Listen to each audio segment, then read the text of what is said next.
Баршаңызға сәлем. Бүгін мен құрамына ешқандай да ашытқы қоспай, бауырсақ пен шелпек жасаймын. Ашытқы қосылмаса да осындай әдемі болып көтеріліп, жұмсақ болып пісіп шығады. Әрі тез уақытта дайын болады.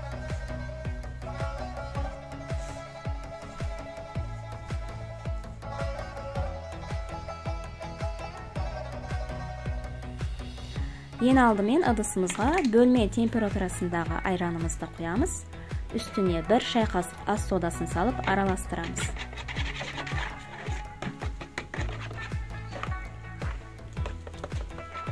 Айранымыз осылай көтеріліп көпіргенше 5 минутқа қалдырамыз.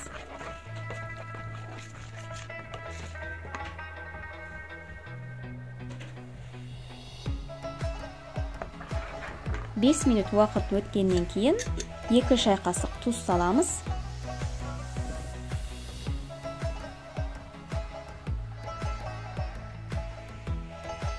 Екі ас қасық сұйық май және де 1 ас қасық майонез саламыз. Майонезді салмасаңыздар да болады. 5 ас қасық қантымызды саламыз.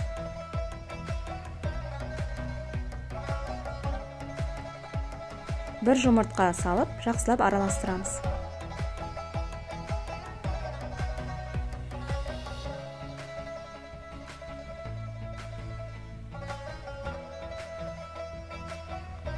Unumuzды алдын ала електен өткізіп дайындап қоямыз. Барлығын жақсылап араластырып, жұмсақ қамыр елейміз. Қамырымыз дайын болғаннан кейін бетін жауып 15 минутқа демалдырамыз. 15 минут уақыт өткеннен кейін столымыздың үстіне азғантай ұн себелеп, қамырымызды қолымызбен 1-2 басып елеп аламыз. Одан кейін 2-ге бөлеміз. Бірінші бөлігінен шелпек, екінші бөлігінен бауырсақ пісіретін боламын.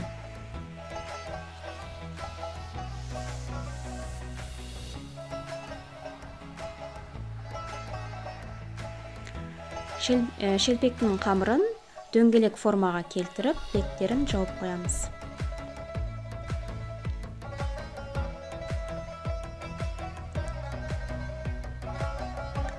Бауырсақтың қамырын жайып, осындай домалақ стаканмен кесіп аламыз. Қатты жұқа етіп жаймаймыз.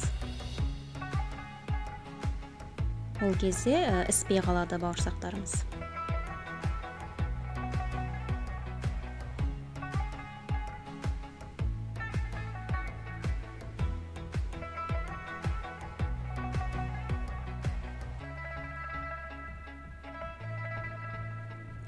Он минутқа беттерін жауып қоямыз.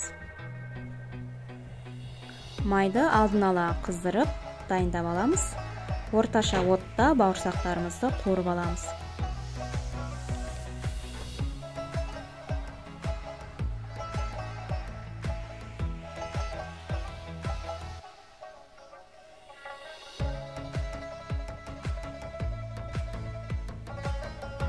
Шелпектің қамырын дәл осындай қалыңдықта жайып шығамыз.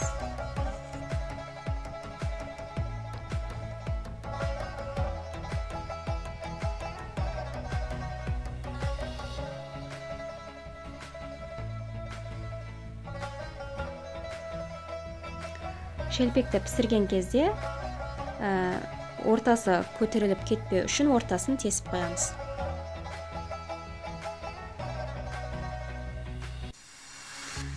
Міне бауырсақ пен шелпектеріміз дайын болды. Видео ұнаған болса, лүпіл басып, каналыма тіркелуді ұмытпаңыздар.